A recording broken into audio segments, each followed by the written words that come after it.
大家好，欢迎来到我们的节目要爆啦！我是提留比长寿村的四毛先生，我是宝奇啦。今天我们要来访问的对象是豆哥先生。首先我们要先问你，为什么你要叫做豆哥嘞？为什么要叫豆哥哦？其实就只是因为以前养很多狗，所以大家都叫我豆哥这样。哦，豆哥，领养很多狗，现在都没有，现在还是有啦，但是就没有去养了，变成养小孩啦。养小孩 ，OK。那豆哥先生他是在今年9月的时候成立工商登记的公司，但是在这之前他已经大概有4年左右的经营营运的时间。对，所以我们今天想要来问他在前面的这4年他的一些经过。那首先我想要问你，在你开始做现在这个事业之前，你的前一份工作为什么你决定要 quit 掉来做这件事？其实一开始做烘焙只是好玩，就只是早餐没时间买，那就前一天做完，或者是有空假日做一做。对啊。后来就是莫名其妙越来越有兴趣，然后就越学越多，然后就是很无聊的就去摆摊。对，所以你是在上班之余的放假才去摆摊？对，因为市集只有假日才会，通常是假日才会有。对。那时候你平常上班已经每天这么累了，你要怎么还去准备这件事？以及你刚开始还没开始学会怎么做的时候，你是刚开始是怎么去学的？一开始就是从 YouTube 这样随便学啊。对，然后后来就发现好像可以再想办法更好吃一点，就是莫名其妙的莫名其妙的觉得好像应该再想办法做得更好吃，可以再精进一下，不然怕我自己吃不久这样。是因为自己也很喜欢吃吗？对啊。所以因为自己很喜欢吃，所以去 YouTube 学。对，但是一般人就是学了自己做来吃很爽，为什么你还会想说利用假日的时候还去花钱去摊位摆摊去测试？一开始就是好玩，就觉得在家好像也没什么事情做。对，好玩。对，就是好玩。就是去交朋友这样，因为上班交朋友。对啊，上班没什么朋友。那这样同时上班又同时摆摊的这个时间大概维持了多长？维持了大概有快1年，快1年，1年多，1年多，1年多。那个时候就是在家里面弄，然后弄到摊位去测试。对。那是在什么节点你决定就是说就全力做那件事？主要是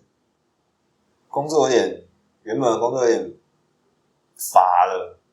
有点职业倦怠啊，职业倦怠。对啊，然后刚好市集就是还经营的还不错。对，就是经营的还不错。怎么说？就是至少是有赚的，就是赚的还可以，至少是我觉得是慢慢就是有越来越多。有超过本业吗？是没有啦，因为本业其实超过本业的。本业太多，本业也是对有一点高。不好说。所以那个平衡点已经变成说，你宁愿薪水在一定期间内降低，但是你还是决定去做。对啊，因为反正我那时候我就想说，就算真的失败了，我还是可以回去找同样就是原本的工作。对。为何如此有自信？因为通常蛮多行业你离开那个地方，可能过几年又不太一样了。因为怎么讲？因为说我们这个行业就是我算做蛮久了，大概有10年也不算久啦，但是也不高不低啦。但就是因为这有点算是一个技术活，因为你要偏艺术类，所以就是那个只要你的 sense 还有的话，就是不怕找不到工作。哪一方面的艺术？就是剪接啦。对。剪接你不会怕，就是 AI 越来越强的时候，会有一种可能会被取代的这种担心吗？不会啊，因为我觉得 AI 算是一个工具，因为它没有创造力。是我我们这个行业还是剪接会需要的是灵感，跟不管是搞笑或者是戏剧张力，对，还是需要人为去帮他实现，帮他想，帮他排，有点像排列组合，对。那 AI 只能帮你做到排列组合这方面的事情，或者是帮助你画一些图啊，或者是帮助你可能上字幕不用自己上啊，就是一些杂事它可以帮忙，但是目前来讲，它没有创造力的话，会变成是所有东西剪出来都会变千篇一律。你觉得剪辑这一方面的创造力主要体现在哪里？主要体现，如果你是喜剧的话，那你一定会要有想办法让它好笑，让这个画面能抓到观众的胃口。就是所谓的锦上添花啦，也包含字幕额外的字幕，就是他没有讲出来的话之类的，或或者是你在画面上面就会有所展现，因为现在蛮多就是会用一些比较夸张的特效。对啊，那 AI 可能可以帮你完成特效这方面，但是他可能不知道要放在哪里。对，他那边有那个 punch line。对，对，是。对。那你觉得这个 punch line 的这个人为加上去的这个跟面包中间有这个关联性？没有什么就是你关联性开始做面包之后，有应用到前份工作的一些技能吗？还是说全新的开始？应该算是全新的开始啊，完全没有中间没有交集。面包跟原本的工作好像没什么交集耶，一个要动手做啊，一个只用电脑就好了。之前跟你聊，你有说你想要把那个面包是用科学化的方式去做。如果是科学化这个角度的话，你觉得原本剪辑有科学化的层面在吗？我觉得剪辑好科学化，我觉得这是两个不一样的东西。因为面包的科学化，我觉得慢慢会偏向说。内容就是你这个面包里面的成分有什么成分，对，跟怎么形成，对。可是剪辑的话，其实没有什么科学嘛，好像没有，你不算什么科学啦，不算科学，对啊，应该不算科学类，对。那这个面包你刚开始是自己做，那你有除了你看 YouTube 之外，还有从哪里开始学？后来是有参加一些线上课程，但我觉得线上课程有的太简单吗？就是，但就是有的做出来没有到很喜欢，对，很喜欢，所以我就会，而且我是一个想要知道说他为什么会这样，为什么会怎样？就比如说糖到底在面包里面会。怎么样影响它的是什么？就是它的作用到底是什么？是对，或者是研发它在面包里面它的作用是什么？就是我会想知道它每一个东西，它为什么可以影响面包？对，就是有点像就这边就有点像科学啦，对啊。为了解这件事情，是为了让你更能够掌控味道，还是说这是你个人就是想要追根究底？我觉得应该算我个人个性就有点追根究底，然后当然你知道这些原理，你才能去不管是设计自己的面包，或者是你才知道怎样哪里可以想改进，可以做得更好。对。那在你学习的过程中，他们会用这种拆解的方式去教学啊？就是现在线上课或者是不会书上面的话，就要找有点像比较专业的书。那线上课程通常都是 for 一般家庭烘焙，所以他们只会告诉你怎么做跟哪里要注意不会失败，但不会告诉你原因，比较少。对。那个时候你有考虑直接去拜师吗？因为一般传统的面包店好像会去拜师，因为拜师的话就要从学徒开始做起，我就是不想要再多花那么多时间。对啊，所以是想要更快的。对，但是你觉得在拜师的那个漫长的过程中有它的必要性吗？或者是有它的优势吗？我觉得如果年轻，或者是他本来就是你的本科，我觉得做这件事情是 OK 的，或者是你本来就在学校已经学了，是对。但我觉得我算是从兴趣爱好，然后到变本业，所以比较不会花那么多时间再去拜师什么，因为我不可能从比如说假设我薪水15万、20万之类的，然后突然跳到学徒只有2-3万，对啊，那个而且学徒到师傅这个阶段，可能又要经过1-2年、2-3年，是，对。那他们这么长的时间到底掌握了哪一些东西？你有了解到？就是他们为什么他们这么长，但是你可以这么短？那如果这么短也可以做出一个很好的面包，为什么他们要搞得这么长？应该说也不一定，因为其实蛮多现在很多很厉害的师傅，然后再来就是我后来听比较多的面包师傅讲，他就是有些面包师傅比较他会做，可是他不会教，这是好像蛮多他们会遇到的问题，是没错，对。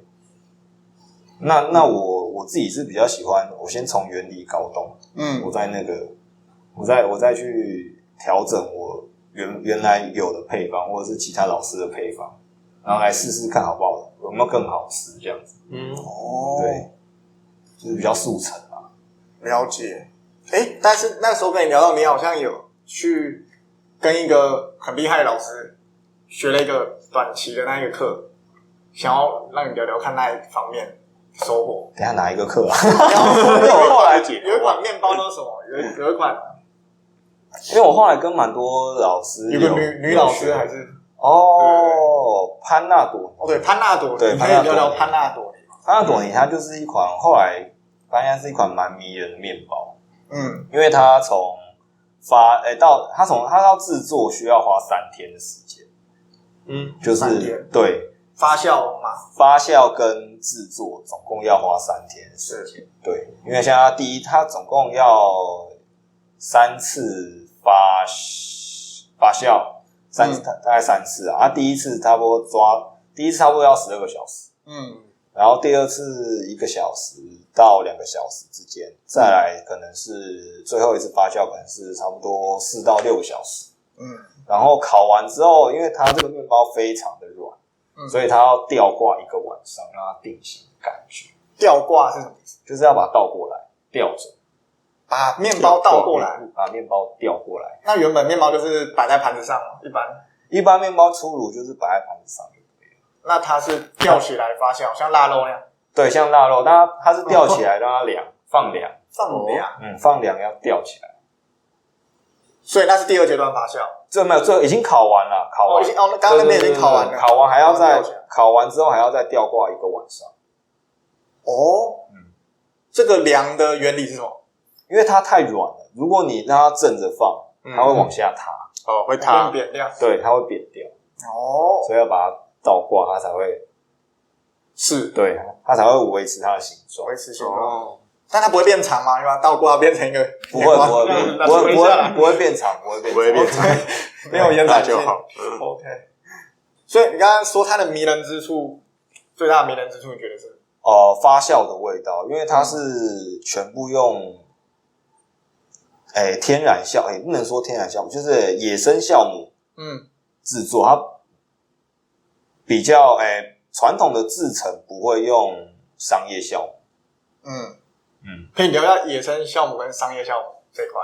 野生酵母跟商业酵母对，应该说最原始以来，就是可能几千年以前。有面包突然产生面包，发明面包这个东西，就是因为突然不知道谁知道说可以从环境中取菌变成酵母菌来制作面包，那个就是野生酵母。你说这样那个已经是原始人开始定根，开始就是有面包以来啊。有面包大概多久以前？大概多久以前啊？我看过文献，但我忘记到底几年前了。我比较不会在意说它到底几年，我只知道我比较需要知道就是原来它是从空气中取菌。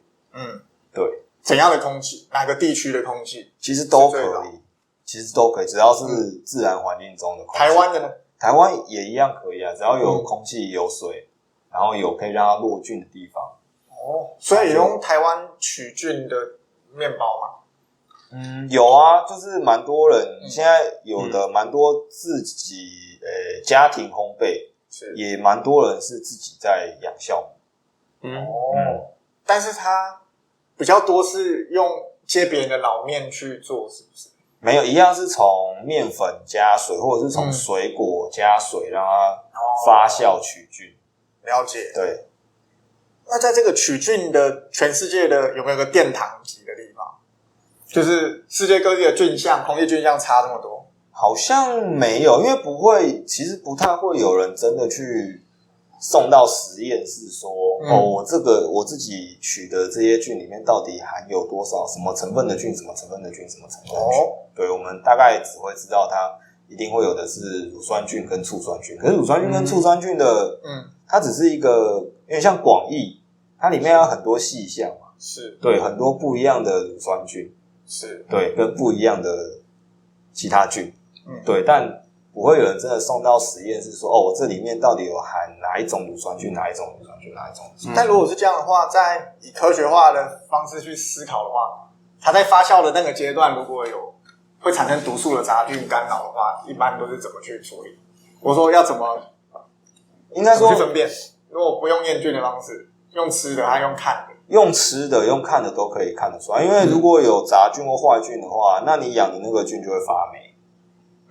对啊，那就不能用，或者是你吃起来的味道就不是正常的，比如说像优格加白醋一点点酸的味道，就是不是好吃的味道，不是正常舒服的味道，那就表示你养的这个东西没有成功。对。那你的第一款面包，让你踏入这个面包领域的第一款面包是什么种类？我觉得就是吐司吧，因为吐司最多人教，然后也最适合台湾人的口味，就是。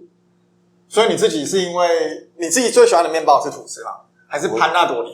我最喜欢的面包应该算是潘纳多尼对，因为它的发酵香真的很迷人。后来对，在我接触到潘纳多尼之后，目前个人最激推的。对，所以但是潘纳多尼的菌种，你用的是台湾取的还是什么菌种？我最一开始学的时候是直接跟老师学，是对，所以我是直接拿老师的酵母，他的酵母是从意大利传回来的，就是号称100年酵母，已经就一代一代就传，对，辗转传来。那老师就是来到台湾定居的那种，还是他是刚好来云游过来？他是台湾人。台湾人对，只是他现在比较长期住在意大利。那你怎么跟他学到的？你是透过网上的线上课程还是什么？他一年会在台湾开课个可能几周，对，到现在都还有，还有，现在还是可以去上他。以潘纳多尼为主，对，但其实潘纳多尼有很多老师啊，就是有蛮多很厉害的老师。是，所以不同派的潘纳多尼，它的差异在菌种吗？还是哪里？还是手法都不一样？我觉得最主要的差异还是在酵母。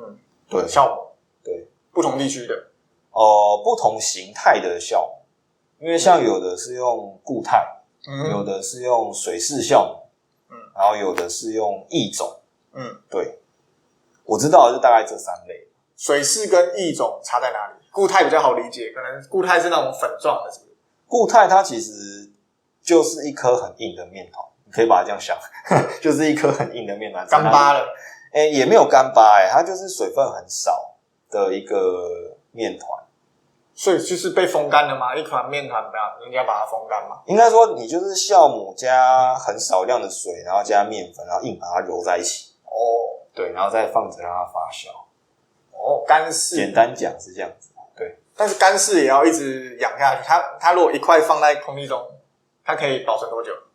它保存多久？要一直养，要一直养，不间断。对，不间断。养自己养的酵母就像小孩一样，你要一直养它。所以无论是干式、水式、湿式，全部都是每天要一直换。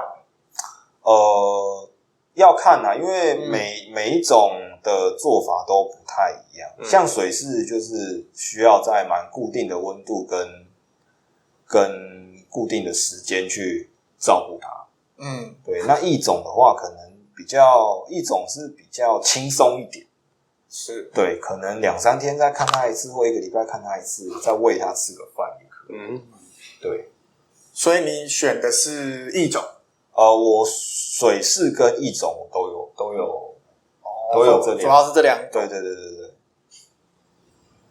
所以那你之所以选择这种自养型的酵母，而不选择厂商提供的那种酵母粉可以一次发很多的原因在哪里？最主要是风味上的差别，就是它商业酵母没有不好，它可以帮助帮助面包稳定的发酵。它因为它商业酵母它其实也是天然酵母，但是它是被筛选过的嘛？对，它只是从培养皿中筛选出来特定的，比较单一几种，对，比较单一，它强势，对，比较稳定的，对啊，它确保你面包可以稳定的发酵。因为天然酵母有个问题，就是它发酵时间有时候不太稳定，会取决于你酵母有没有活力。是，对。那商业酵母可以补足这一块的缺点，是对，但是天然酵母的风味很强烈，就是会有比较浓的不一样有层次的面包烤出来，应该说面包烤出来会有比较有层次的味道。会多一个发酵的香。那如果像是早期还没有这种面包自养酵母面包还没这么更盛行之前，他们都用香料去加入那个味道，但是它那个也是合法添加剂。那你觉得这样子的香味的差异性足以让你投入这么多努力去做这一块吗？因为我觉得香气，应该说化学科技很活的，也不能这样讲，它其实也没有不好，但是香精味其实是吃得出来的。就像比较简单的例子，就是香草香精，跟你用香草荚去煮出来，香草荚相当贵。对，但是如果你吃过，你一定比得出来哪个是香精，哪个是天然的东西。就回不去了。对，是。那你觉得在这样自养酵母，在这个未来的进程，它要怎么逐步的降低成本，以达到说跟一般商业酵母可以去竞争这个价格的优势？还是说我们永远要用这种比较高价的方式去接触消费者？其实我觉得自养酵母，它在台湾已经算是蛮常见的东西了。就是其实不管是蛮多的店家，应该说70-80%的店家可能都有使用。对，只是可能台湾人以前比较早以前，台湾人比较有刻板印象。但近几年，其实越来越多店家其实都有使用，只是他们会搭配着商业酵母一起让它稳定发酵。它是两个混在一起用。对，就是因为它既有发酵的风味，然后也可以让它稳定的膨胀。对，等于是结合再混回去。对，它原本已经把它纯化出来，变成一株一株的，然后我们现在又把它再加在一起，有点 cocktail 又加回去，有点类似。那可以讲一下鲁邦吗？因为你好像比较强调你的面包它是鲁邦种。鲁邦种它其实就是从谷物取菌，有点像，比如说像是面粉，面粉加水，然后就是让它落菌落在你搅的面糊这个里面。面糊里面。对，它就有点像是一个面糊，然后放着，比如说30度、28度的温度之类的，让它落菌在你的面糊上面。它已经搅成面糊了。对，它就是面粉跟水啊。对，只是有的人会用裸麦粉，有的人会用高筋面粉，就是看你用什么粉，但都一定可以取得到菌嘛。然后再来就是想办法让它稳定。对。所以之前你有讲过鲁邦种的殿堂级是在一个旧金山还是哪里？应该说一开始好像是因为大家都说旧金山的酸种很好吃，后来好像才有送宴还是干嘛的，就是才发现有一个郡就是后来被命名成旧金山郡，因为好像只有在那个地区才有那个郡，所以只要在那边你如果自己培养的话，就可以有得到旧金山。只有在旧金山有，没有人带出来。但其实现在已经流传到世界各地了。其实台湾有吗？台湾一定也有啊，因为其实也有些厂商特别做成旧金山郡。旧金山郡，对，它厉害在哪？为什么大家就公认它是最厉害？其实我也不知道为什么，他们反正就是吃起来跟其他的酸种比起来，它特别好吃，特别好吃。对，就是有比较好吃。就算它用的麦子有指定的麦子嘛，因为它原料不同，应该也完全不一样。对，但是其实没有特别，因为我觉得要看面包师傅想要呈现什么味道。对，因为有的人可能他要强调麦香味，可能要强调发酵风味，可能要强调裸麦的味道，或者是浓郁的酸之类的，就是我觉得这是要看每个面包师傅怎么设计这款面包。对。那你觉得他为什么可以全世界好像公认他是最强的？到底是谁这么认为？所以我一直觉得很神奇。这个我也不知道。这个对啊，这个我也不知道。那是哪一些人在讲这件事？就是就你所知，就我所知是国外公认还是怎么样？好像是国外公认，因为其实我也有时候最一开始我也是就是查网络上的资料，是对，所以后来也没再去了解，因为其实发现原来其实很多人都有，就是很多人都有，对，很多人都有，所以它其实不同人养，其实又不一定这么好吃，就是每个人手法不一样。我觉得有这个菌，但是你做出来的面包好不好吃，你还是要回归到每个面包师傅的技术身上。是，对，就像跟厨师，你有想过去取那个去吗？没有特别想，因为我觉得我已经找到我适合我面包风格的味道。你已经你创造了自己的菌，可以这么说，因为你是自己养出来的，自己养跟拿一些很厉害的老师的菌，对，都有的，因为对，有点像 mix， 就是都有试过，就是原版放在那边，然后跟自己的，然后把它 mix， 就是不断的做尝试。所以这一种菌种，可能比如说在石器时代，就这样子传下来，一直一代一代这样 pass 下来，也是有可，因为我觉得不一定真的每一个酵母都是一代一代这样传下来。对啊，但有些比较老，可能很有名的面包店，或是历史很悠久的面包店，那它那个酵母一定是一直传下来，一直传下来，一直传下来。了解，对。好，我现在要拉回一开始，就是因为这个节目是要爆了，也就是说，我们要找出我们来宾一开始他点燃你这个心中一把火，然后埋头搞下去，就是你钱突然间赚少也没关系，但是你就要这样往下做。那个契机，那个点，你如果回想是哪一天、哪个时刻、哪个事件让你决定就这么做了？因为一般人他工作有个惯性，他在工作稳了就往下做就好了。他这样跳出来是个很大的风险，除非一般来说他可能有个极大的热情或者某个契机。那个契机对你来说是什么？我好像没有一个特别，我好像没有一个特别一个契机，因为我这个人就是想到什么做什么，想到什么做什么。对，就是只要我有兴趣，我就会想要一直做下去，或者是做到撞墙，撞到头破血流才会那我换个方向。但看起来你不是临时起意，你在某个时候决定了，然后你就一直往这个方向一直去试。就是一开始就真的是兴趣，然后突然发现，好像这个东西可以赚钱。对啊，应该回到一开始，就是一开始为什么对这个事情特别有兴趣？有这么多面包吗？对，因为有这么多事情好玩，做面包还要投时间在那边等待。应该说我兴趣很杂其实我也不只是面包的，应该说我也学过水电。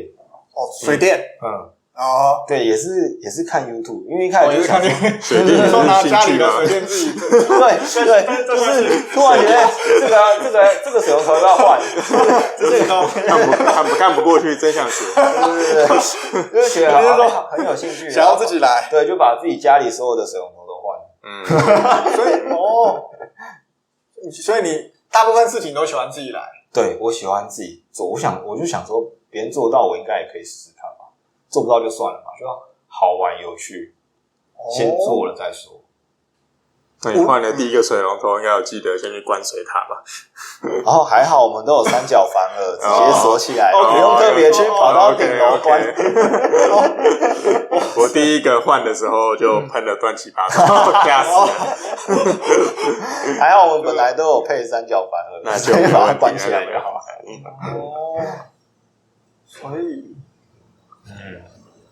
那你有什么事情是你觉得可以让别人做，不要自己来？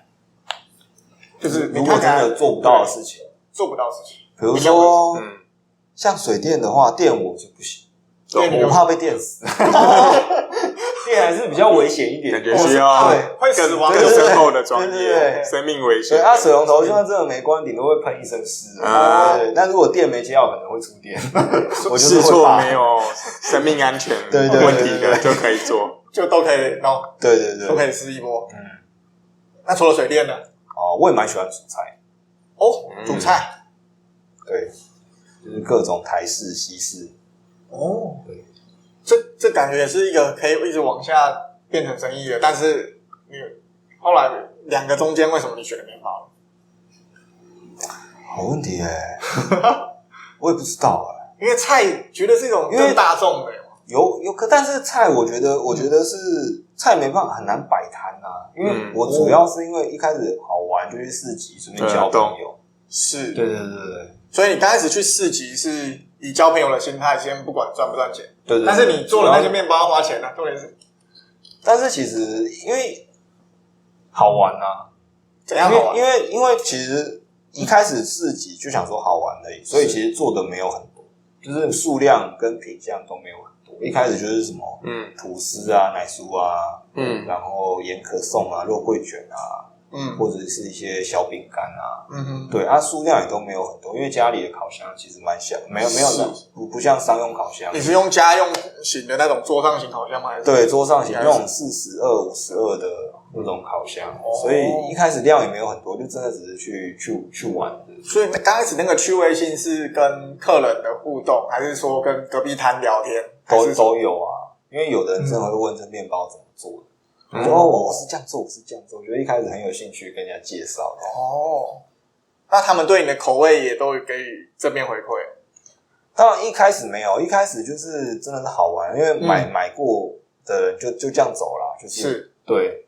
然后因为一开始其实也没有设什么 IG 跟粉丝团，所以你有没有留下他们的名单？就买完爽完就走。对，那就是一开始加赖之类的。对啊，一开始真的都没有，买完就走，买完就走。对，一开始就是也没有固定时间的摆摊，没有，因为那个有空就摆嘛。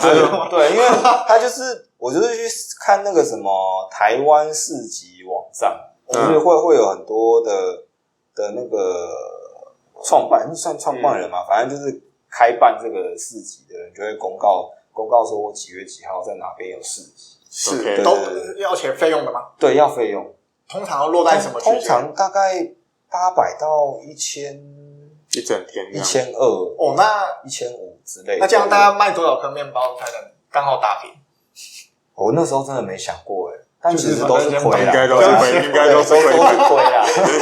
那你那时候剩下这么多面包，你们去拿去请别人吃啊？对啊，我就送给旁边摊位的，直接清掉。对。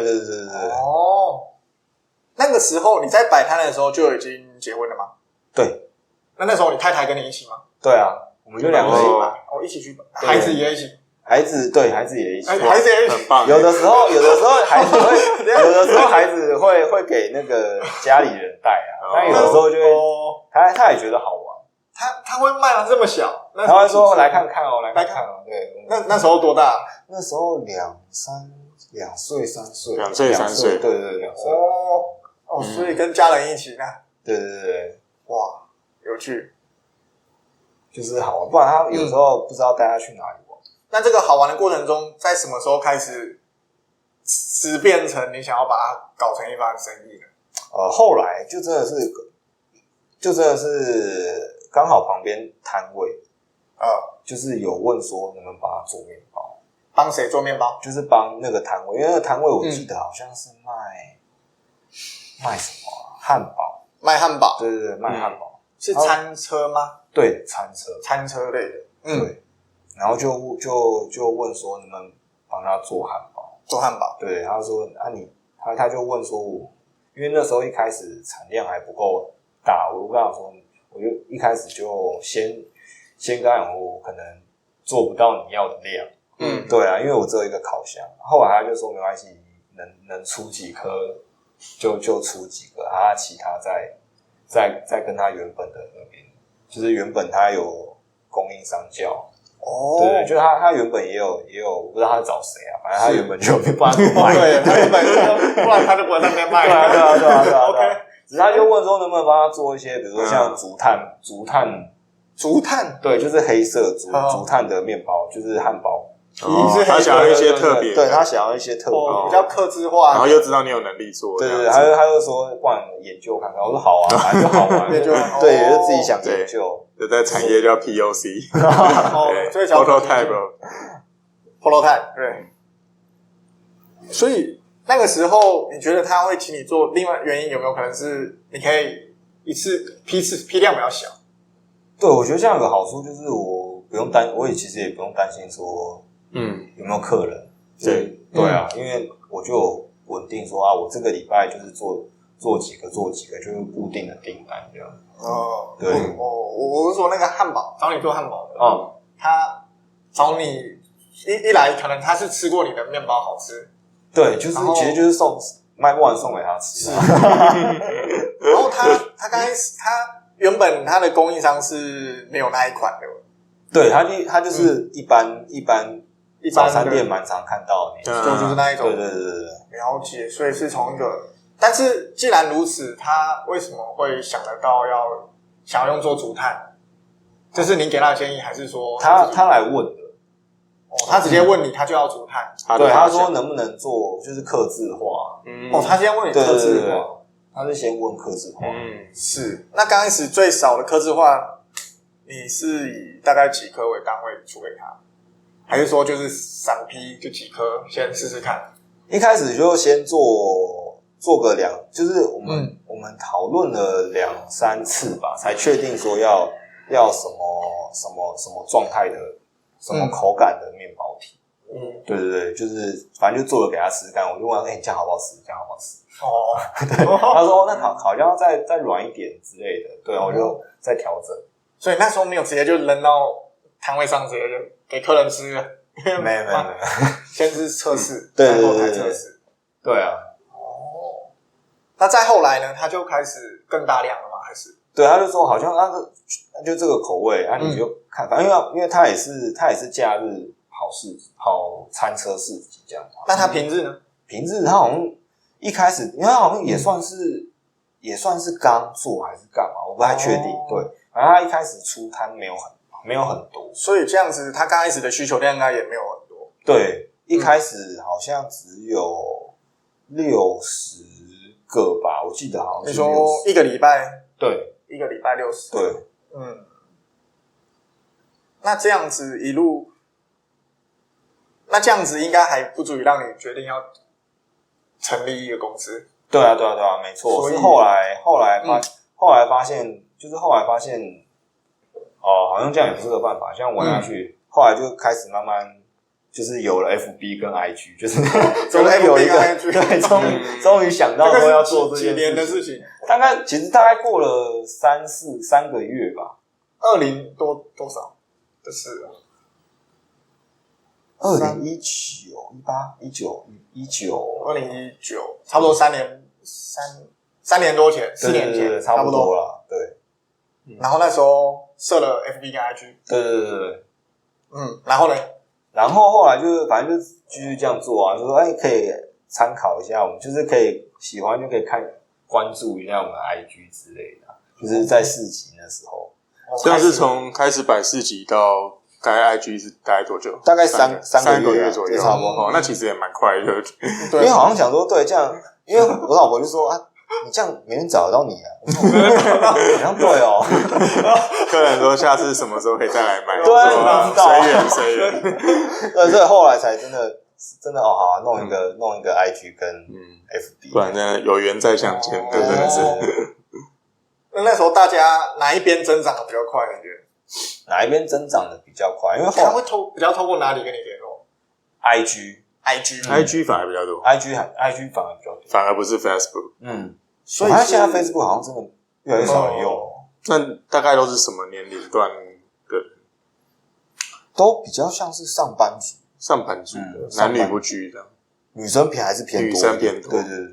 所以他们传讯息给你，就是跟你约你摆摊的时候来取货吗？还是因为有人后来就开始慢慢会有人问说有没有固定啊，或者是在哪里？因为我们有的时候其实我摆摊有的时候没有很密集，一开始的时候啊，一开始大概1个月可能1次2次这样子，对，因为只当个消遣 ，OK， 对。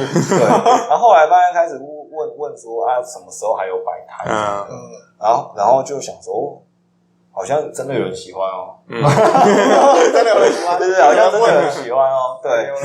然后就开始那不然后来因为我发现蛮多工作室也会用就是订单的方式，是对，就比如说我几号到几号可以预定，然后几号取货这样。就是集中大家的单在同一个时间做。对，我发现这样好像也比较轻松，不然一下要这个，一下要那个，对，太在一起，太零碎了。所以在那之后，你什么时候开始接触到比较像饭店或更大的那一些通路？后来是因为后来就是刚好是有餐车那个餐车朋友介绍。是，对，就有介绍，就是有介绍别人说，我这边可以问问看这样子。你是说汉堡那个还是？对，汉堡那个是。对，后来然后就有些早餐店。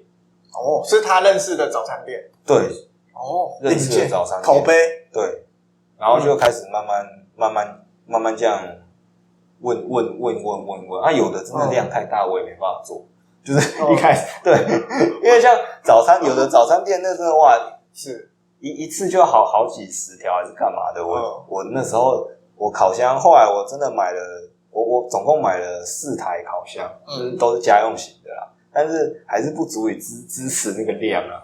所以刚开始都是你帮他们烤好了，不是用冷冻给他们。对，就是已经成品了，所以它其实当天1-2天内他们就会消化掉。对，或者是。其实也可以做冷冻，就是烤完直接送冷冻。对，那再回温的话也会蛮像刚烤好的。所以初期哪一个比例比较大？初期还是比较多出炉，就直接送到客人手上，跟客户手上。所以那个时候你自己开车过去给他们，还是？对啊，就自己开车。同时做面包，然后再自己送货。对。那一路到后面比较更大通路，他会开始那时候你还没工商登记，对，还没。那就是后来接触到更大通路的时候，他会要求你这些东西吗？就是会啊，因为有的就一定会问说能不能开收据。是，对，我就只能跟他们说我这边还没办法开，因为有点像逃漏税。对啊，因为现在蛮多不用，对。所以这样他们 OK， 有的 OK， 有的当然不行。对，比较大的就不行。有的如果是同样工作室或是小的咖啡厅，他们可以理解这样。对，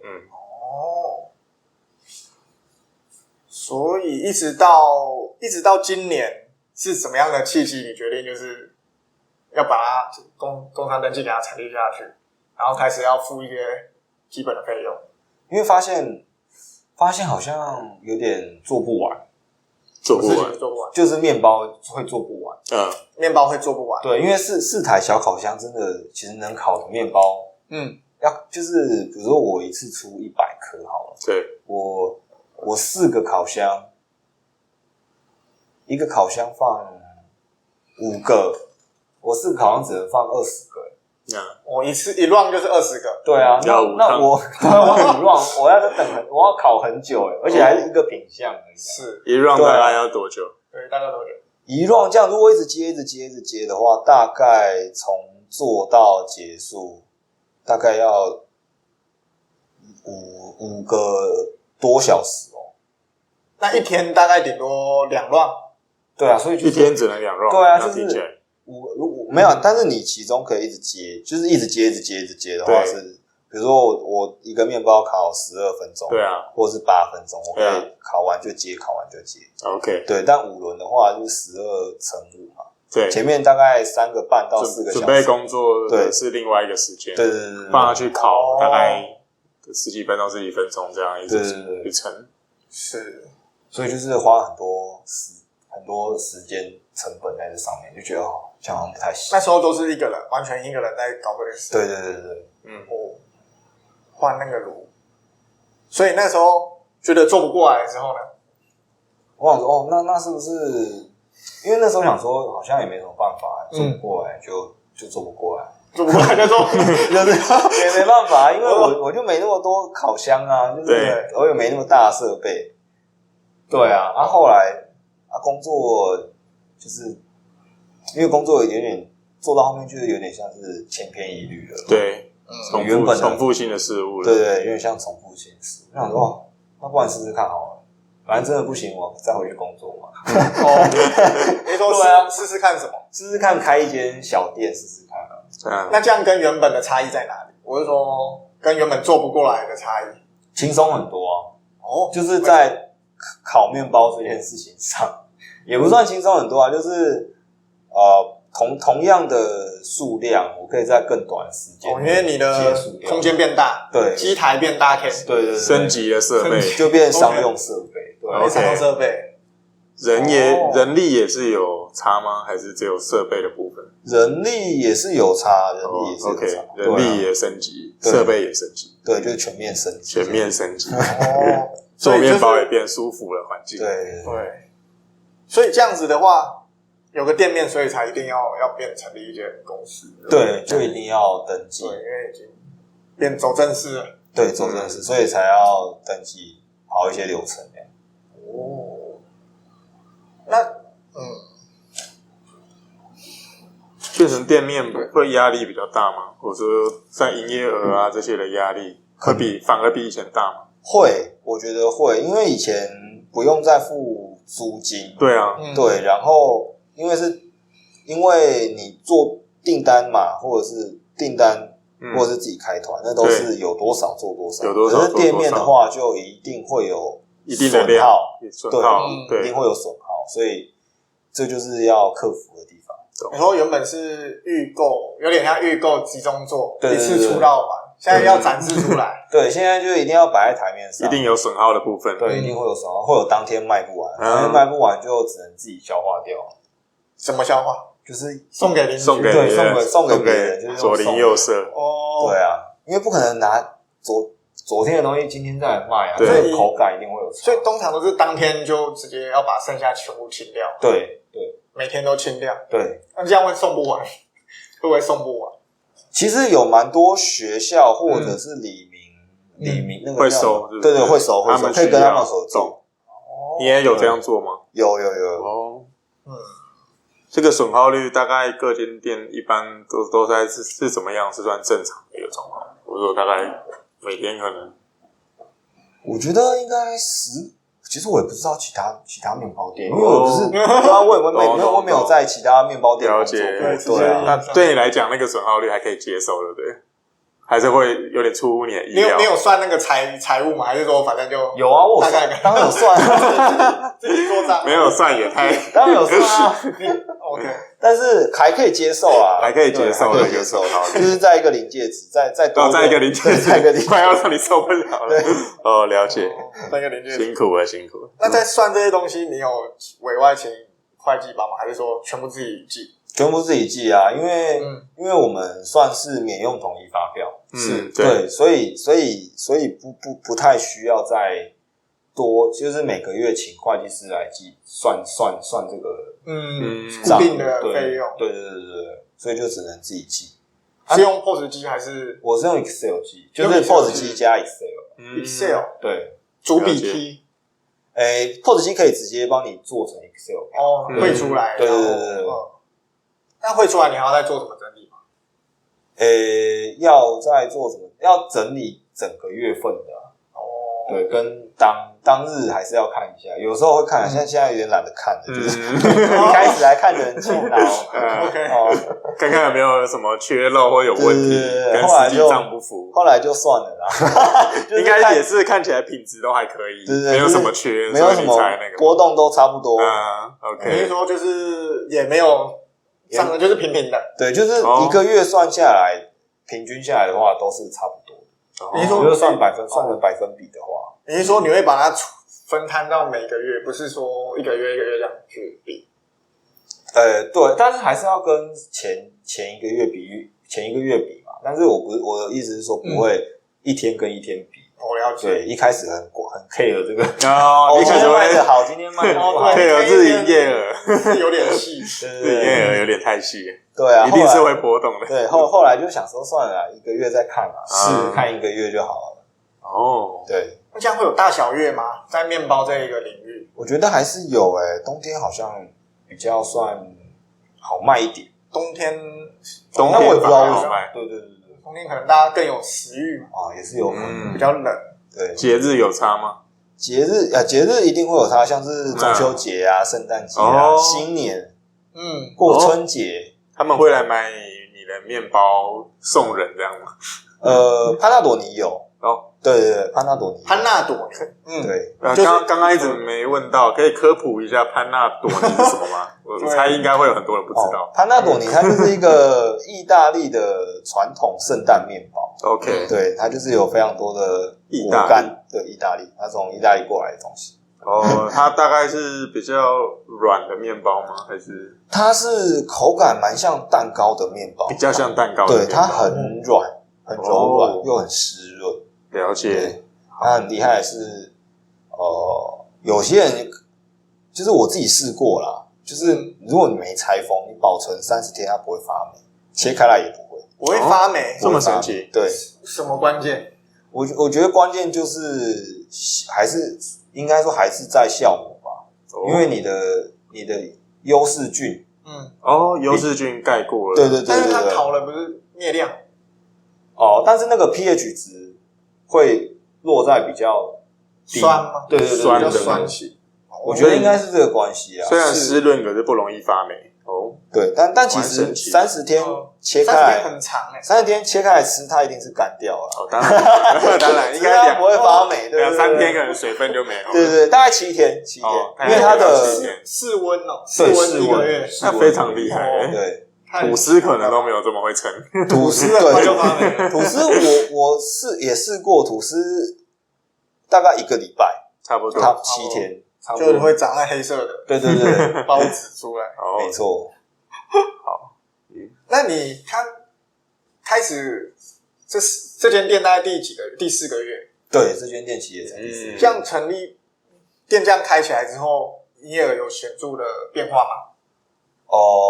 显著的变，目前是应该说我分成订单跟门店的客人。订单跟门店，门店客人还就是熟客还是比较多，就是陌生客还算少。但是订单一直都是蛮稳定的状态，所以就是我处理订单变得是比较轻松。对。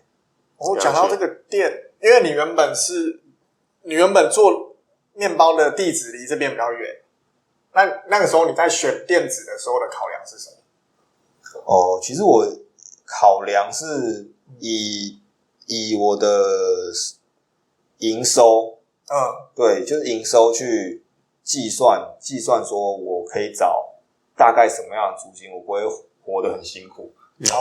对。那坪数是不是也是？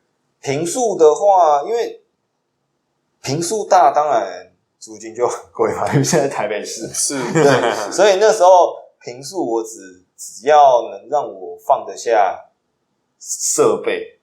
就可以了，因为一开始一开始我也没特别说一定要有店面这件事情，了解。对我只是想要就像工作室一样，你只要想要能够放那个机台，对，只要位置放，对，主要还是 focus 在订单的部分。懂。那为什么后来一直往下找，最后找到一个我觉得有这么宽裕的空间，对，都是刚好坐在这边，刚好是一个契机，因为刚好租金在我的好球带范围内，了解，然后又很刚好的离捷运站非常近，对，然后店面又还不错，对啊，看起来内用的座位也都可以很多的，对，非常的棒。那时候，所以那时候的守备范围是整个县市都找，整个双北县市。找石牌、天母、士林、北投这4个区域。为什么锁定这4个呢？因为我女儿在这附近读书啦。对，原来是这样。他在这边，好爸爸。但是你们原本住的地方离这边很远。对，后来是搬到这附近。后来你先搬过来。对，所以才在这附近找。对，了解。原来是这样。就是为了学区啦。为了学区。对，是。原来是这样。那这间店你后来你是用他的小名去取这个名字？对，应该说一开始就是用这个名字。一开始4年前就是他出生的时候就用。对，那时候是什么考量？因为不知道取什么名字，就是我没什么想法。不知道什么。对啊，我就是没什么想法。他叫圈圈嘛？对，他小名叫圈圈。为什么你叫他圈圈？因为我姓袁。袁。就圆圈圈，圆圈圈，圆圈圈，这样，所以你帮他取他的小，对，然后他这边也取了，就是这样，对，就只是这样，非常单纯，所以没有想说这个东西，想要以后他来传承你的意志之类的，没有，我就只是做好玩，我把他的名字都可能会倒闭，然后原来如此，然后我在你的 IG 的那个 po 文上面看到有人是买给他的宠物吃，我觉得蛮神奇的。他好像是给他乌龟吧？他其实是乌龟生日，但他是乌龟生日，他不是买给乌龟吃OK， 他是乌龟生日，然后他要帮那只乌龟庆生，是，然后他想要我帮他做乌龟造型的面包。哇哦 ，OK， 然后他自己吃哦，对，他送给他的亲朋好友吃。OK， 不是给乌龟吃，不是给乌龟吃。OK。对了解，乌龟看着一个乌龟面包，应该是啃不下去。不能说这什么物种。所以你觉得这些宠物它是有机会吃，它们能吃面包啊？我一直很好奇的是，宠物能吃？我觉得某些宠物应该是可以，狗跟猫这类的呢。其实我觉得没有不行，因为它本来就算是杂食性动物，只要你的成分不要太复杂，就是连不要加太多，不要加糖。对，我觉得不要加糖啊，都或者是不能有巧克力。对，不能有他们不吃的东西，我觉得都 OK。对。那曾经有过这样的客人是买你的面包去给他的宠物吃吗？好像除了乌龟的生日之外，好像没有。对啊。对，好像没有。那你觉得这个是一块可以切入的宠物面包市场？蓝海市场？我觉得很难，因为应该说，如果你说造型嘛，还是说应该就是给他们吃面包啊，就一坨这样扔在他的盘子上这样我觉得这是一个观念，反而不是一个市场，因为像比如说大家知道的长棍，是它就是水、盐巴、面粉跟酵母，对，它非常单纯。对，那个东西就可以直接给宠物吃啊。对，对，添加物都没有。对，它就是非常单纯的水、面粉、盐巴、酵母没了。没错。但好像没人这么做，你觉得为什么？但我在超商上都可以看到给狗吃的那种鸡腿，它弄成一根，但是面包却没有这样子去。你说把面包做成一个鸡腿吗？也不是，我是说，就连人吃的一些其他食物都很多厂商慢慢把它变成这些宠物吃。就是我之前在超商看到他直接一根超级美味的样子的鸡腿，然后仔细一看是要给狗吃的。可是因为鸡腿是狗本来就会吃的，对吧？那我本来就会吃，对啊，你不需要诱导它吃。但更早之前他们都吃狗粮嘛，就是它慢慢已经变得跟人的饮食接近。其实我觉得他们算是蛮接近的。不过这确实是一块有可能可以发展的，像日本也有发展那种宠物的汤品，是给宠物喝汤的。对，这确实是一个特别的趋势。狗狗面包，狗狗面包，因为你的孩子现在也每天吃你的面包。对，现在那个台湾好像毛小孩的数量已经多于人类小孩。真的吗？对，好像听起来蛮合理的。所以毛小孩的那个福利好像也是日渐增高。狗狗专用啊，狗狗专用哦，因为我觉得这会变成一个行销手法，是反而，但是我比较希望是给大众一个认知，说面包没有不健康，它也可以很单纯。对，那单纯的东西其实谁都可以吃。就是你比较想要推广的。对，就是自然为主。对，自然为主。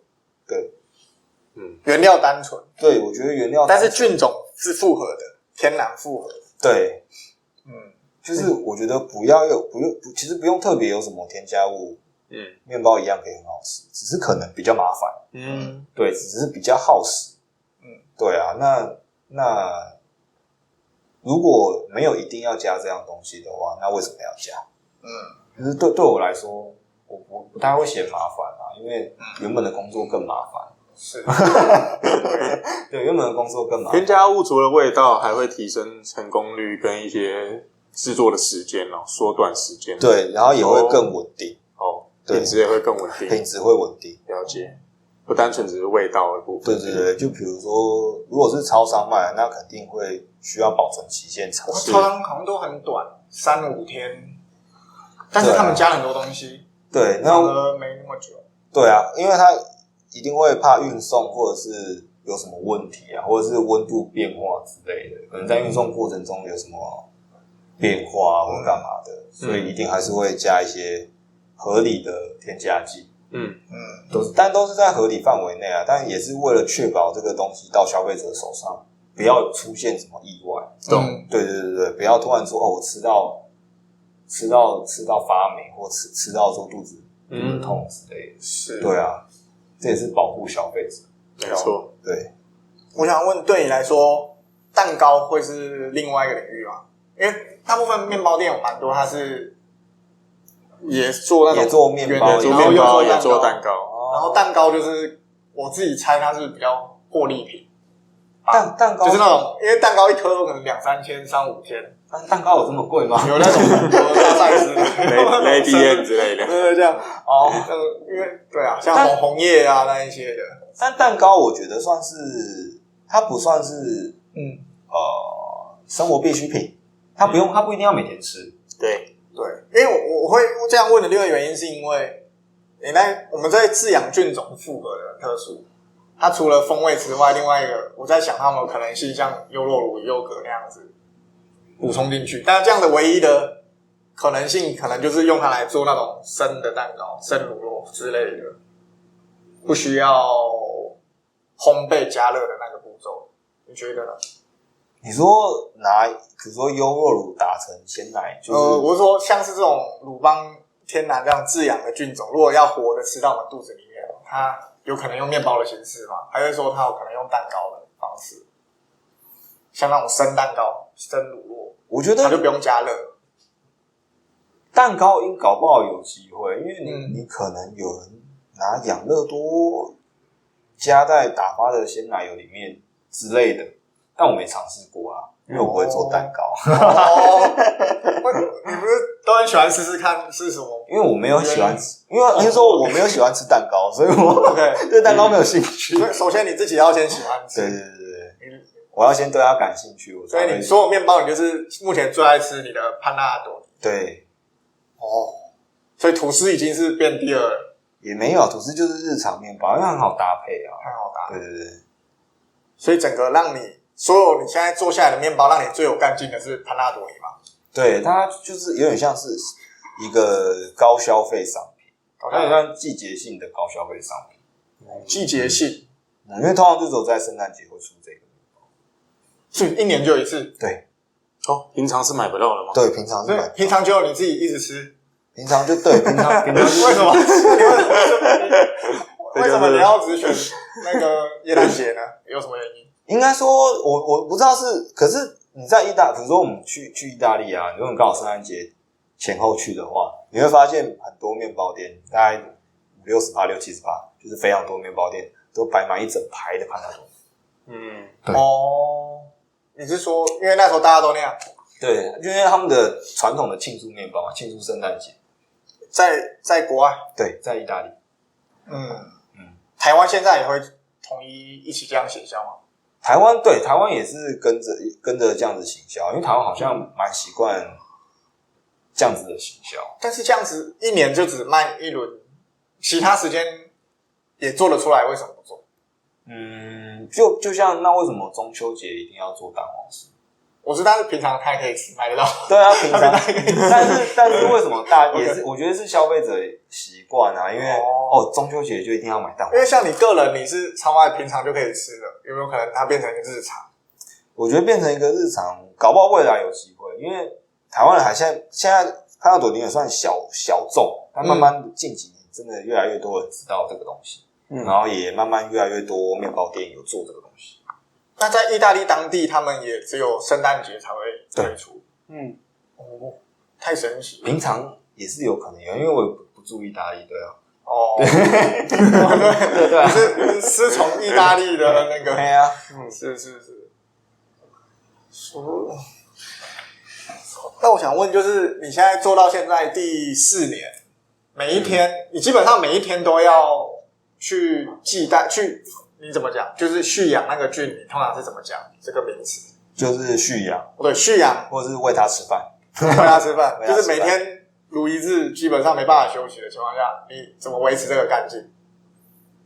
就是日复一日这个 routine 的工作，因为它会让面包好吃啊。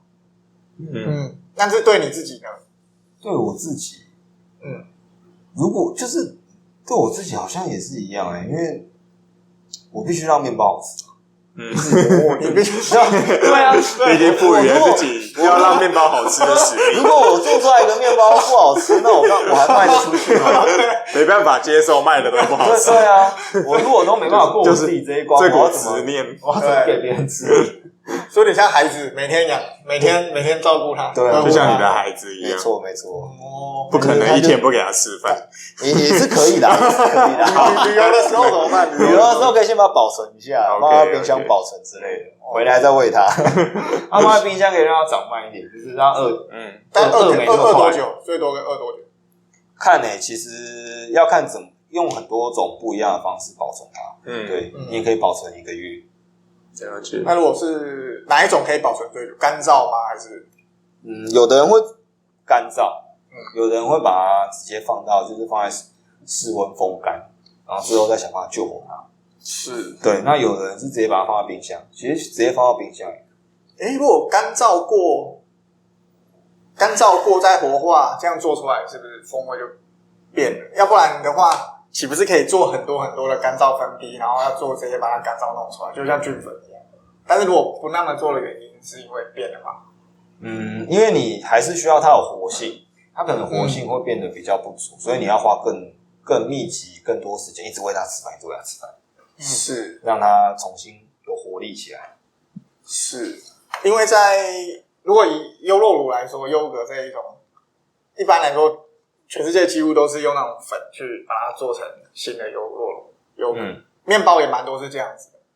但以你来说，为什么你比较不选择那种粉的？因为粉的也有，我记得也有那种比较天然酵母，也有天然酵母是粉的。应该说，所有的酵母都是天然酵母，是就是应该说比较，如果是应该说是它的筛选经过了几层，筛选越少的那一种，对啊，它应该大部分的还是经过筛选，因为人为筛选过了。对啊，就是经过，只是如果严格定义的那一种，是从培养皿上面一个单一菌落去把它纯化出来那一种，就是真的是，就是一般的速发酵母啊、干燥酵母，那一种就可能不能称为天然。也可以啊，因为没有菌是合成出来的，人为筛选。但是它一样是从自然空气中想办法落菌在某个地方，然后它把它取出来。那菌这个东西，它不可能透过合成出来的。比如说基因序列把它合成出来，不可能啊。对，它还是从自然环境中取得的，所以它一样是天然的东西。所以天然的粉跟天然湿的，你选择湿的原因会是因为什么？湿的原因就是你选的是比较异种的酵母跟水的酵母，液态的。液态应该说看你想，如果是自己养的，我们说自养的野生酵母，来说的话，异种有异种的味道，然后固态有固态的味道，水质有水质的味道，就是每一个酵母它所呈现跟有的风味会不太一样。所以有那种已经别人做好一种粉包一样倒到面粉里面，但是它又是天然复合的嘛？好像目前没有听说过。通常那种已经是1-2种菌的状态。对，通常会，但现在有的会有叫做那个酸种发酵液。但我没用过那个东西，所以我也没有真的很了解那个东西是什么。但是是可以取得，就是可以买得到这个东西。就像旧金山它也有原物料厂商直接卖旧金山菌种的发酵液。对，但我没有看到那个成分表要干嘛。其实我也不知道它里面是单一的，对，还是它也原本就是复合的。是，对。因为天然酵母如果做成干燥保存，再把它，你不可能直接，因为这样好像比较好管理。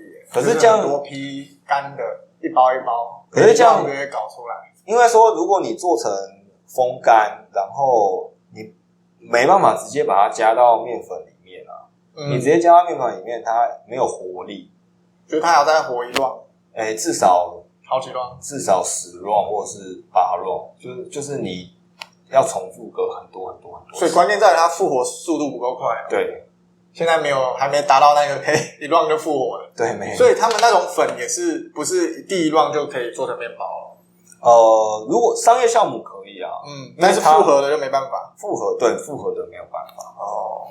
那跟优酪乳一样，也是这样子。天然复合的也是前面几轮要好多轮。对，它就是要一直想办法让它重新活过来。它就是在垂死边缘，它也没办法帮你做到什么事情。是，对。所以如果除了风味之外呢，就是这中间最吸引你的点，最重要的是风味吗？还有文化底蕴的关系在吗？还是还有别的层面？我觉得最重要的话还是风味。就是那个味道。对。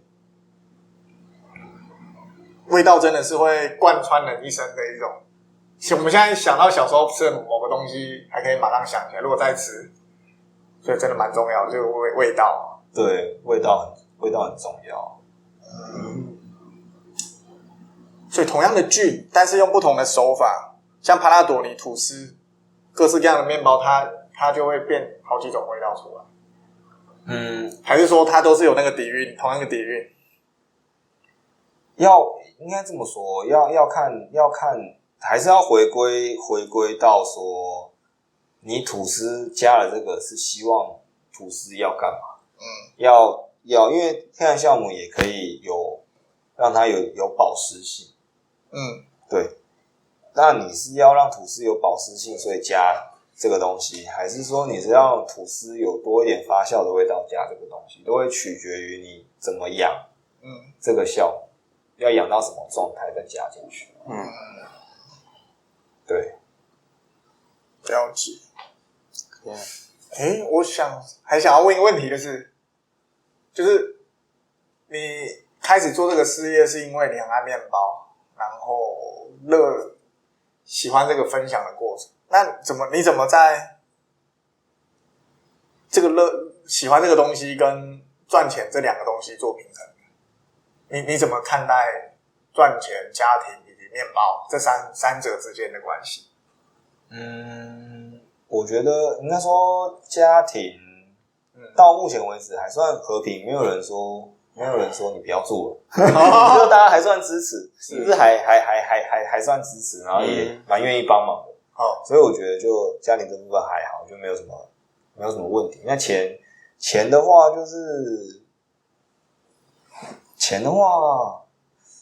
目前还过得去啊，就是过得去就好了。所以你对赚更多钱没有什么特别的想法，会有想说如果赚更多钱你就可以用到更厉害的菌种或之类的？我觉得应该也不是说，如果赚更多钱，可能就真的只是开更多家店而已。更多间店，对啊，或者是设备买更大台一点。对啊。所以就算你赚更多钱，你还是基本上把那些资源再投入面包，可以这么说吗？还是说你还有什么别的方向？好像是因为我也想不到，如果赚了更多钱，不然就是买好车啊，买房子啊，就是对啊，就是好像那个顺序是在面包之后的，是不是？面包是我觉得这个是我原本应该说这个属于经营管理层面吧，就是我获利我可以留 10%，或者是 5% 来当做备用金，或者当做更换器材、更换设备的一个留存金。那当然剩下来就是我的薪水，就是扣除成本跟要预留的备用金的金额以外，那剩下的就是我的收入。对啊。那个收入你的满意区是在哪里？满意区哦，就是说你会想要把它扩大到什么程度，还是说你想要小额金往下金？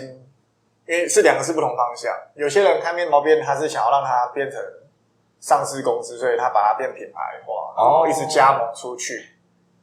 有些人他是钻研在更多面包的技术，做出一些独一无二的面包。你会偏向哪一块？我觉得我目前以后我也不会想开连锁店，但搞不好以后也会变啊。但目前为止，我可能还是会以小店的方式进行吧。对，原因是我觉得我还有很多可以学的东西。就是不管是烘焙的知识，或者是品相，或者是不管是店面经营，或者是推行销。就是我必须要分出很多的时间去学各式各样的东西。在学习上，你觉得比较有效率的方式是什么？像是你会觉得拜师是太慢，那如果其他的几个路径，你比较推荐怎么样的路径？其实也不能说，我觉得要看每个人的动力在哪里，或者是适合哪里。因为像我的话。我其实一开始比较像是我对这一款有兴趣，那我就只想了解这一款。对，你是说，如果以面包来说，就是说某一款面包，还是所有面包？对，比如说一开始我刚学吐司我可能就会直接就 focus 在吐司上面。所以那时候你就心无旁骛，就是吐司，也不管其他面包，先把那个搞到先把它搞到我可以想办法自由变化它，我想要它软就软，我想要它硬就硬，我想要它有什么样的口感就有什么样的口感，我就想把它搞好之后我再弄下来。一开始是这样子的，所以我不是一下子学所有，比如说一下学50种配方，一下学100种配方，对，我想搞懂我要怎么想办法可以让它有什么样子。对。所以接下来如果说接下来10年或20年的规划，你的大方向会是掌握更多种面包的配方吗？还是怎样的方向？你会想要掌握更多面包，还是说怎么卖面包？你比较喜欢卖面包这块，还是做面包这块？我觉得卖面包因为我现在跟客人互动的方式就是，我还是喜欢介绍说我这个东西怎么做的。对，因为像有的客人会问说怎么吃面包会胀气啊？我就会跟他解释说，这有很多原因，因为真的蛮多原因。那就顺便讲一下这点，因为会胀气，其实台湾人有蛮多人第一个是那个对小麦麸质过敏，那它就有可能会胀气。是，对，那这个没办法，就真的只能看医生，你就可能要选择无麸质的面包产品，或是不要吃面包。哦，对，然后再来就是酵母可能也有可能，然后添加物，然后比如说氢化奶油之类的，就是人工奶油、人造奶油，也有可能就是会造成胀气，真的蛮多状况会有产生，所以我也只能跟他讲说，你可能要先一样一样排除说你到底怎么样会胀气，我只能跟你保证说我没有用人造用的东西，我也没加添加剂。对啊，如果你吃了回去还会胀气的话，那有可能啊，有可能就真的是麸质过敏，或者是有可能你对我家面包过敏之类的。对啊，就是这个东西其实很难说得准，因为太多可变因素。拉回刚刚那边，刚上一个问题啊，上一个问题是什么？刚刚麸质。好，我想一下，刚刚为什么讲到过敏啊？是因为我问你说是卖面包还是做面包这一块，然后你觉得说你会跟客人讲你是怎么做的？对，所以你比较就是这个过程中跟客人解释这个面包是你觉得成就感比较大的比重的来源？我觉得分享，我现在还是我觉得分享是一件很棒的事。分享，对，就是我觉得应该说我都是这样讲啊，就是你可能不喜欢我的面包，但我的面包一定是没有加添加物，就是我没有加添加物，我尽可能的选择没有添加物的原材料。对，但有的一定会加一些添加物，让它这个东西可以保存期间长一点。但是只要能找到没有添加的，我就会想用它。就像炼乳就是炼乳要怎么做成炼乳？我们首先了解怎么做成炼乳，就是牛奶跟糖嘛，然后把它煮成炼乳嘛，对啊，要保存，那就会加一些保存，就是加一些化学就是添加物嘛，那其实像有些牌子是没有加这个添加物的，那它的保存时间就非常短，大概只有2个月3个月。是，对，所以但只要我能找到，或者是只要它成分表上面没有写，我就能用我就尽量用。对啊，了解。还有什么想问的？刚刚感觉听到蛮多的了。我想一下哦。所以如果以同样这种从零开始，因为你算是从零开始搞面包的，这4年前才开始。如果有一个人差不多也是20来岁、30岁，他想要从零开始搞面包，然后也想要来卖面包，你会给他怎样的建议？有哪些点是你一开始你就不建议他做，或者是一开始他就要坚守的几个原则，有吗？我觉得好像也不用想的这么，如果20来岁的话，好像也不用想的这么长远，就去做啊。就是你就先去市集卖，或者是你就先去夜市也可以，或者是你先去找个地方卖也可以。对啊，因为我觉得好不好吃，你一定是自己觉得好吃才想要卖给别人嘛，或者是身边的人觉得好吃才卖给别人。那你就去慢慢看嘛。如果大家都认可你的面包，就会有人跟着买。就是做了再说。对啊，做了再说。对啊，做了再说。对，20几岁而已，就是失败没关系啊。那假设他真的超爱面包，他做了一直头破血流的话，你有什么雷区觉得他可以避开？就是他可能就硬卖，但是就卖不动了。他可能刚好没有遇到一个卖汉堡的，跟他说我要先来做汉堡，那就去找行销公司啊。但是对行销公司，所以你还是不会建议他去拜师一些。可能他因为其实现在很多工作室或者是小店都很好吃，说真的都很厉害。那很多面包店的很多工作室或者是只在网络上卖的，他们也蛮多真的都是兼职，就是也都是接单才做，或者是平常他本来就有自己的正职。对，那他可能真的缺的就只是行销。我觉得现在资讯太爆炸了，所以行销真的很重要。行销这一块，目前就你自己来说，你主要是 FB 跟 IG 继续。对，你有投广告吗？目前没有。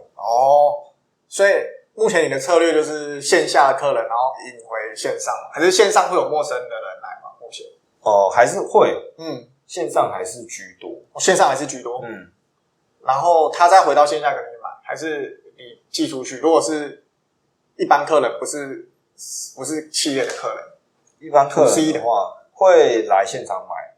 对，如果在附近的话，那如果没有呢？没有的话就还是寄冷冻店到店啊。就是以前摆摊的客人，对，那一些客人，了解。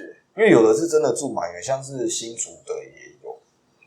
对，那你就只能就是寄给，对啊，还是就是包成一。他们是怎么克服说由你帮他烤好到变成他拿到的是冷冻，这中间不一样？因为原本如果他到摊位上来跟你吃，你已经帮他处理好了，这一块你有跟他们需要沟通什么吗？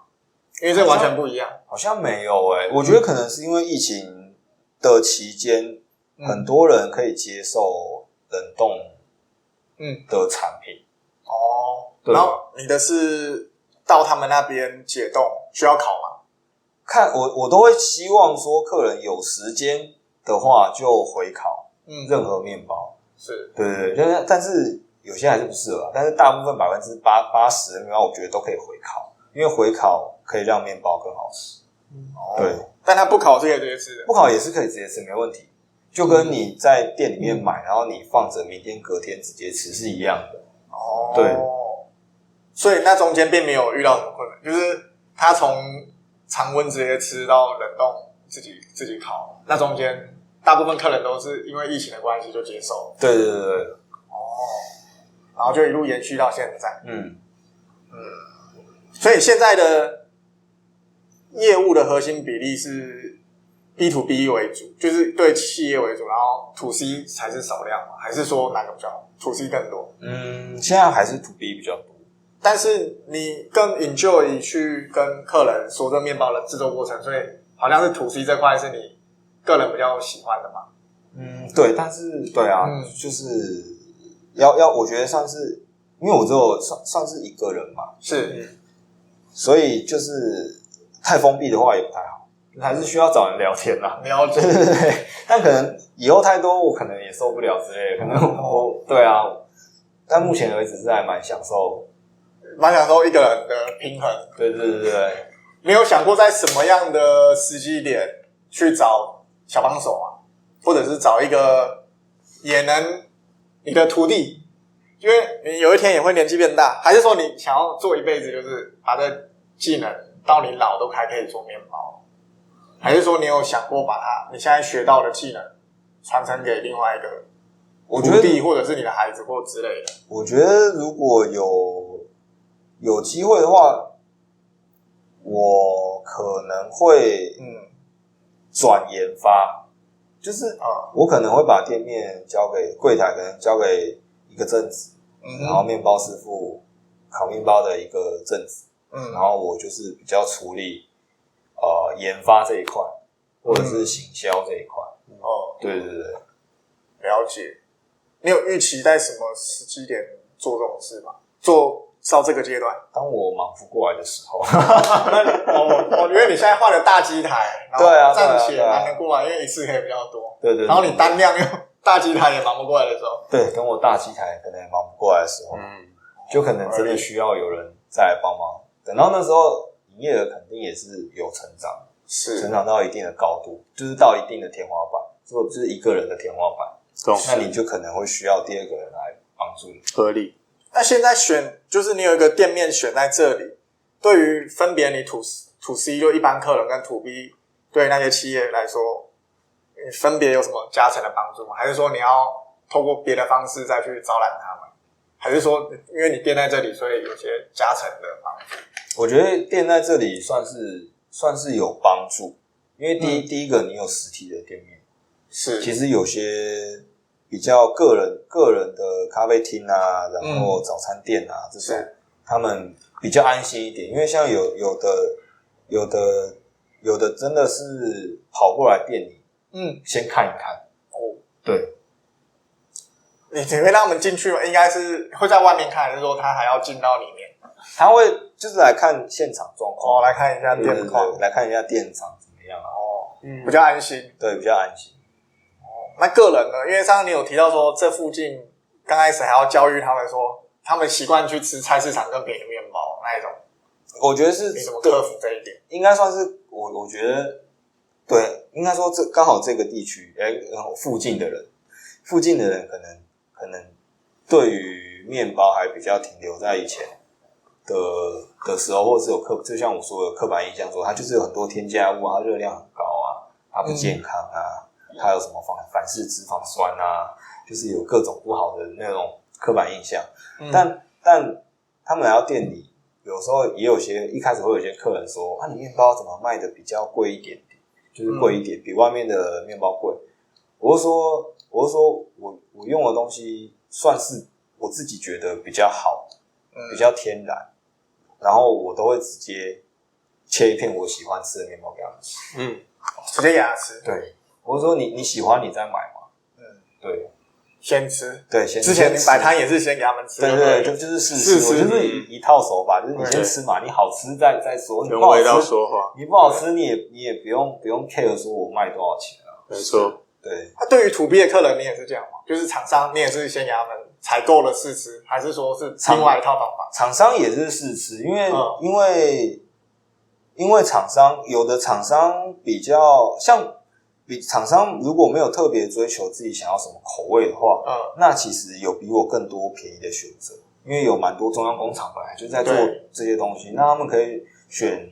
要看他们取向，他们选择希望只是价格更低的话，那他们其实就可以找蛮多的中央工厂厂商来做。是，对。那找我后来谈成合作的蛮多都有点像是比较追求面包品质的口感跟味道，或者是有些店家希望这款，希望他们店里面想要卖什么味道的面包来搭他们的餐。